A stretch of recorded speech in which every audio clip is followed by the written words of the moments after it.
afternoon, student. I hope you all are fine. We have in class of physics and today topic is geographical analysis of motion. As you know, we already studied about the vector, the speed and acceleration in our previous lectures, and today the lecture is about the graphical analysis of motion.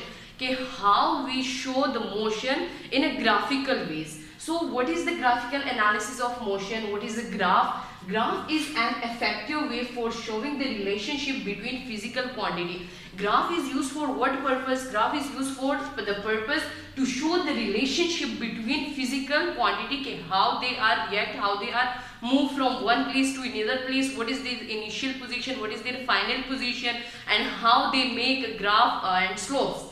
So if we study about the graph, so there are we have systems that we call coordinate system. And what is mean by coordinate system? Why we use it and why we use it, for what purpose we use it? So that it is used for represent the vectors. If we study more about the coordinate system, so we have two types. We know that we already study in our classes that we have two type of coordinate system. First one is geographical coordinate system and the second one is Cartesian coordinate system. As we look toward geographical coordinate system, so they show us the direction that are north, west, east and south direction, and O is the origin of that graph. If we look toward the Cartesian, so what is the Cartesian coordinate system? They show us axis, different type of axis, that is a y-axis and y-axis. If we look toward the y-axis, so y-axis are present on the vertical position and x-axis is present on the horizontal position. So this is all about the graph and their systems. And now we study about how slopes are formed on a graph. So first of all, we understand that what is slope. So slope, a surface of which one end or side is at higher level than another. So that what is slope? A slope, a surface of which one end, so look at here, one end or side at that higher level than another. So the PF is the higher side of that slope and PI is the lower side of that slope. So we call slope. So if we make slope on a graph, so you know that we have a different type, we have two type of coordinate system. So first of all, we make a slope on the Cartesian graph. So there are some step of calculation how we make a slope on a Cartesian coordinate system. So first of all, first step is pick 2 point PI and PF. I have a Cartesian graph that has a x-axis and their horizontal position and y-axis are present on their vertical position. So I pick 2 points, that is PI, that is their initial position, and PF is the final position of that object, of that quantity. The next step is determine the coordinates PI and PF.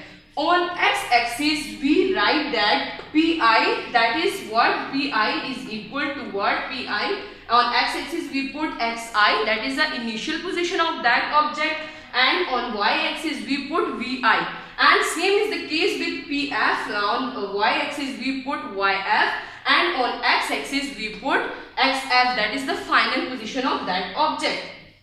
If we look toward the third step of that slope, that is determine the difference between the both, that is x and y. What is the difference between these both axes? So we have an equation that we find the difference between these things, these direction, these motions. So delta x is equal to xf minus xi. So xf is the final position of that object and xi is the initial. So we subtract the initial position from the final one.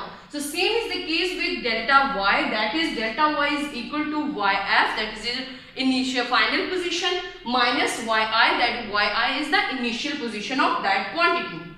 If we look toward, so I write there xi and xf, so the equation is delta x is equal to delta f minus delta I. And there also I write that one equation, delta y is equal to delta f. Look at over here, delta y is equal to delta f minus yi.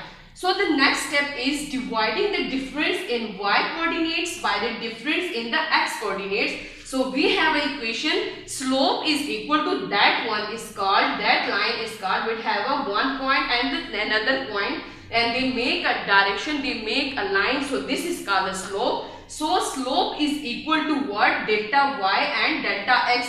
Delta y and delta x, slope is equal to this value. So delta y is also equal to, we know that they have a value on final positions and their initial value.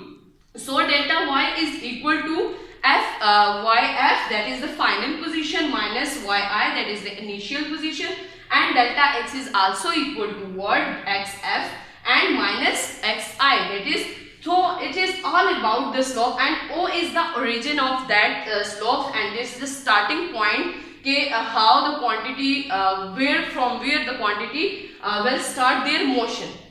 So this is all about the graphical analysis of motion, how we make a slope on a graph of any moving object, of any moving physical quantities. So I hope you all are understand by this topic. If there is any confusion, so you can tell me by WhatsApp. Allah Hafiz.